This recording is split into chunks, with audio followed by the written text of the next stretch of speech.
Hey everyone, how's it going? This is Watch, and in this video we're doing a direct head-to-head comparison between the Xbox One and the Alienware Alpha. Now, if you don't know what the Alienware Alpha is, it's basically a miniaturized gaming PC in a very compact box, and basically Dell and Alienware have developed some software to make it kind of couch gaming friendly. So we're going to go ahead and test out these same games on both of what the Xbox One can do in terms of graphical capabilities, side by side of what the Alienware Alpha can do. So let's go ahead and get right into this comparison and see which one looks the best.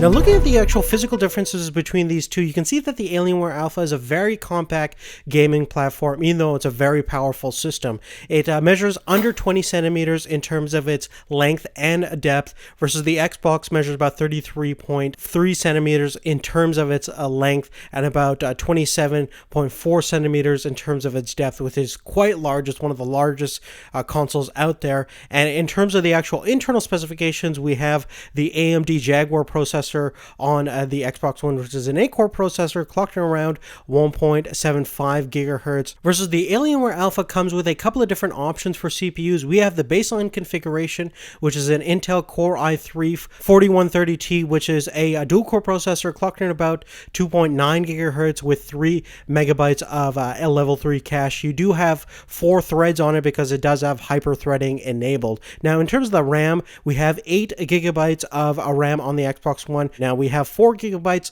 on the Alienware Alpha, since this is the baseline configuration, but you can upgrade it either yourself or through Dell to like 32 gigabytes of RAM, because it does have 2 DIMM slots for expandable memory. Now, in terms of the graphical specifications, on the Xbox One, we have an AMD GPU that's clocked around 803 megahertz, and it has about 768 shader cores, and it has a peak throughput about 1.31 teraflops. Now, the Alienware Alpha is using an NVIDIA-based GPU, which is a variant of the GTX 860M, which is typically what you would find in a higher-end to mid-range gaming laptop. It has 2 gigabytes of GDDR5 with a maximum throughput of about 6 gigabits per second. Now, let's go ahead and take a look at the actual game graphical differences, and we're going to start our comparison with Far Cry 4, which is a cross-platform game that is really going to push the boundaries of what both consoles can do. We're rendering at 1080p on the Alienware Alpha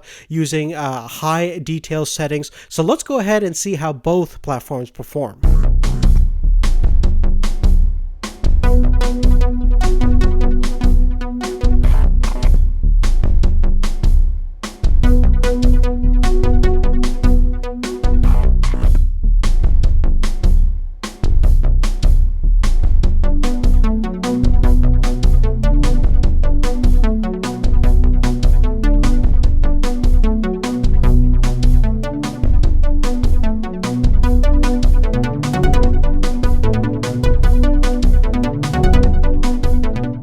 Now, the next title that we're going to take a look at is Titanfall, which is exclusively available on the Xbox One and on the PC. And we're going to, again, render everything out in 1080p on the Alienware Alpha with pretty high detail settings. And let's go see how this game looks.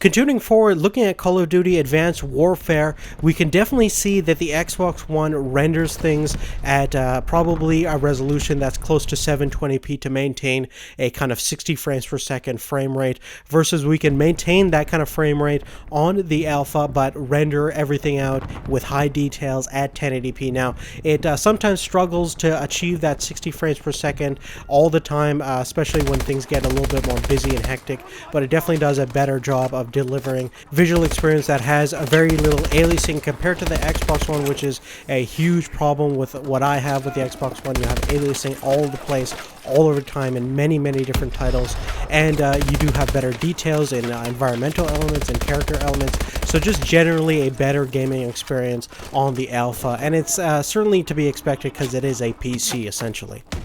Now next we're going to take a look at The Crew, which is a racing game, a little bit of departure from all the FPSs that we've tested out. And generally speaking, the Xbox One and most consoles do a pretty good job in terms of rendering out pretty good details on racing games. But one thing you can notice is that there is a lot more aliasing on the Xbox One, basically on the different angles on the cars and things like that. When you do blow it up, you can see a lot more of those jaggities compared to the Alienware Alpha that can really do an excellent job of smoothing out any rough edges, and you do have better overall details and clarity, and plus the game runs a little bit more fluidly on the PC, although there are no major complaints coming from me in terms of the Xbox One's capabilities on racing games, because I think it delivers a pretty decent performance. But other than that, guys, that's really it. If you have any specific questions about anything I talked about in this video, please make sure to leave that on a comment down below. Make sure to give us a thumbs up if you like this video. That really helps us out. And check out the links in the description for more information about everything we talked about. And if you're interested in how the Alienware Alpha compares against the PlayStation 4, definitely check out our channel where you'll find that video. Thanks again for watching, and we'll see you later. Take care.